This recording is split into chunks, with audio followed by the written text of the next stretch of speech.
Good evening, guys, and happy Tuesday to all of your sunshiny faces.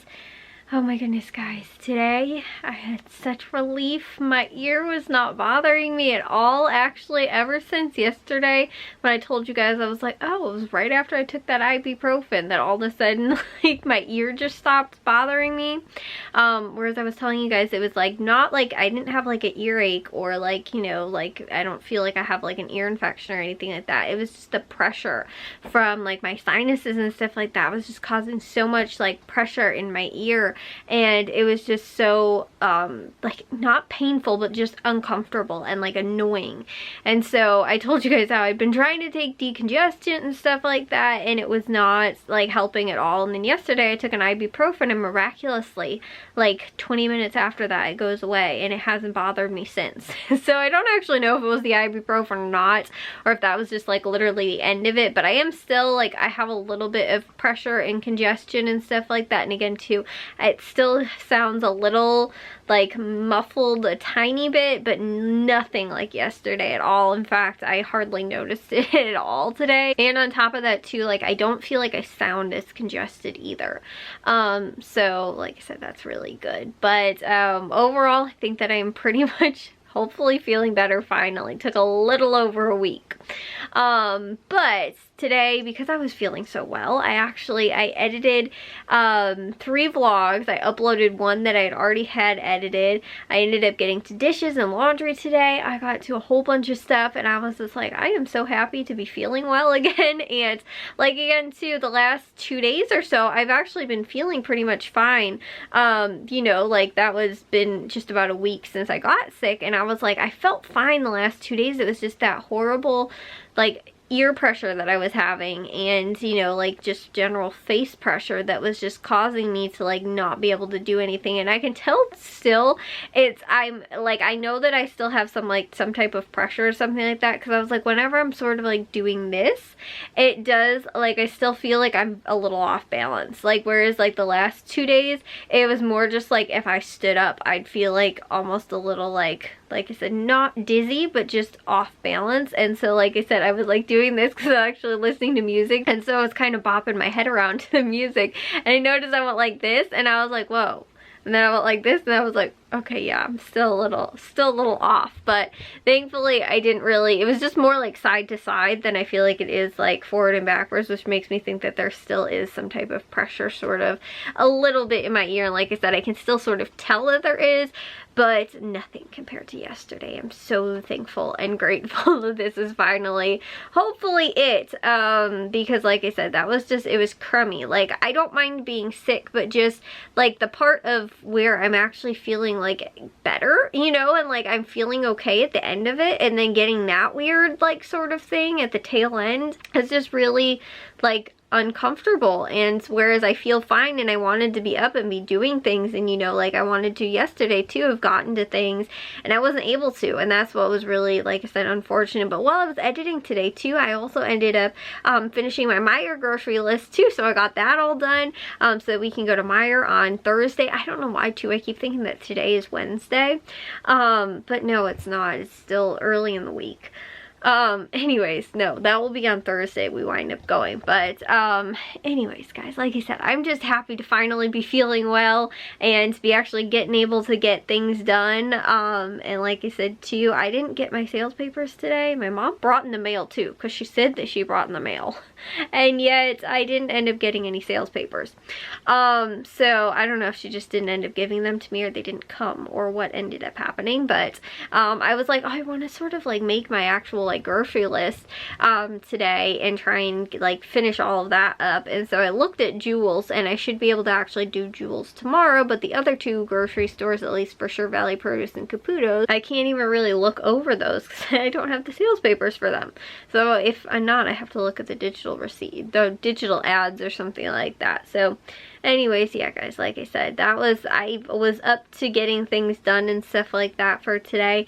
The crummy thing is though, is that I did go to bed early last night, and I was like, oh yes, I can get up early today. I didn't get up early today. Monday I actually slept later, but today I ended up getting up somewhat earlier, and so I was kind of happy about that. But yeah, anyways guys, also too, the weather, it has been so I am freezing cold today. Today it looks like, today and tomorrow look like they're supposed to be sort of the coldest days. Like the highs not even like barely in the 60s, and then after that it looks like it's supposed to be upper 60s. But I'll be honest guys, when I was like, oh yeah, like you know that storm last week or whatever, right before the football game pretty much, and then I think it was Wednesday, like was the last hot day that we ended up having. I was sort of expecting it to be like sort of fluctuating and stuff like that, and like, oh, there'd be like a hot day where it's like still back up into like the 70s and then, you know, get back down. I'm pretty sure the heat is pretty much like, see ya, like it's gonna be, you know, 60 degrees out now. And this is, you know, like I said, it's cold, like it, but it's only been low 60s for the last like today. I know yesterday was pretty chilly too. I don't know what the temperature was though, but for today and for tomorrow it's only supposed to be like low 60s. Then it's supposed to get up into at least the high 60s, which will be nice. But that looks like it's what's consistently going to be. I've not been expecting that. I've been expecting at least, like I said, some fluctuating, like maybe 70s in here a little bit, something like that. But no, it got cold, and it got cold fast, and now it's like really chilly. So at least, like I said, I looked over for like the next like 14-day or 10-day forecast, whatever it is, on my phone. And yeah, it looks like it's supposed to be pretty cold for the rest of at least this week and partially into some of next week too, which, like I said, is really unfortunate because I was not entirely expecting to put my shorts away and have to break out the sweaters, but apparently I've got to because it is just that cold out. But anyways, like I was saying, it's just, you know, we're gonna have to deal with that apparently. I'm thankful though because at least it doesn't really look like we're supposed to be getting frost or anything like that, so I don't have to worry too much about anything in the garden, I don't think, hopefully. But I wanted to, that I'm really mad we didn't finish, I wanted to get some like cold frames built for the garden, and we didn't end up doing that, so that like I can plant like even like late season crops, because like leaf lettuce and other like leafy like greens, they actually do pretty well in cold weather. Kale actually likes cold weather. It's a very cold weather crop. Like you can still grow it kind of in the snow. Like as long as it's not super freezing outside, kale actually really likes it. And apparently kale tastes better actually if it does have, if it's like frosted. It actually, I think, doesn't taste quite as bitter or something like that. But kale, like I said, actually thrives in cold weather. And so I was actually thinking about maybe doing some like cold frame, like, you know, building them for that, and then we never ended up getting to it. Now I'm really mad that we didn't end up getting to that, and I don't know that we're gonna have any time either too before football's over, which will be, you know, like October, and then by that point it's kind of like, I don't know how much else like I want to even risk planting by the time November rolls around. If we don't have a very like cold winter, or we don't get a lot of snow, or we just don't have, like I said, a very like harsh winter, a cold frame, with the cold frames we actually could grow stuff all year. Like I said, it sort of depends though. If we have a really bad winter where we have feet of snow and I can't even get into the garden, or, you know, again too, we just have a really cold winter where it's just, you know, in the negatives constantly, which we've had some of those. It was funny, the last year I don't think it was really that bad, or the year before that even too, and I don't think we even 2 years ago, I think there was not even snow on the ground for Christmas, and I remember it was warm outside because I think that was the like year of like quarantine and like the Christmas following that. And I remember though, like Matthew, that's when Matthew ended up doing all of his hiding the gifts all over the place. I think that was not last year, like I said, I think that was 2 years ago, and he hid everybody's gifts all over the place. He hid mine out in the car, and I actually ran outside in my pajamas without shoes on to go out to the car and go and get my Christmas present that Matthew hid out there. And I remember, like I said, there was no snow on the ground, and it wasn't like that freezing cold either. Like I only just ran to the car, but still, like, so like I said, I don't, you know, like we've had, at least the last 2 winters haven't been that horrible. But like I was saying, I don't, you know, I don't think that we're gonna be able to do anything because I don't want to build like the cold frames and then have like, you know, it, like I said, it'd be way too late and then actually have a really bad like November or something like that. So, but it's funny because I read somewhere, I think it's a Farmer's Almanac, but I saw, I think somewhere, somehow, I thought I saw something about that this winter, like we're actually supposed to get like an early like snow, I think, or something like that. And again too, this is all like totally predictions, but that is like the Farmer's Almanac apparently is very, very accurate. And I don't know how they do it, but I think from what I read, because I had one a couple years ago, I think it has something to do with like the like almost like the astrological things and stuff like that, or something, in how they almost like predict like how the weather is going to be. But for the most part, it's actually kind of accurate, which is sort of crazy to me, but it does have something to do with that. And like I said, the fact that it's also very old and very like trustworthy, sort of, you know, and it's been going on for so long, like that kind of almost gives me a little bit of like something has to sort of be right. If like, you know, you wouldn't keep listening to the weather reporters if they keep constantly getting it wrong. I mean, sometimes they're wrong, but every once in a while they are right.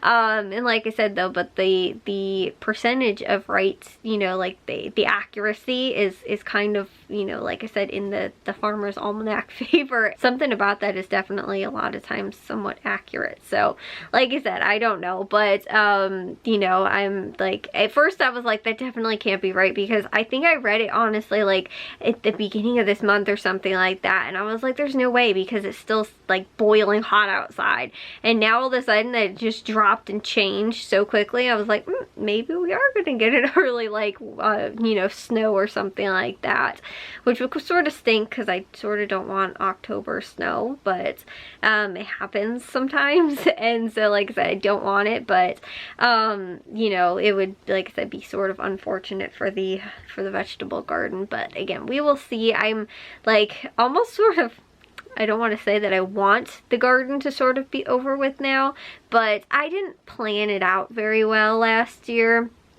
And on top of that too, I had a lot of weird volunteers come back of plants that I'm not even sure what they are.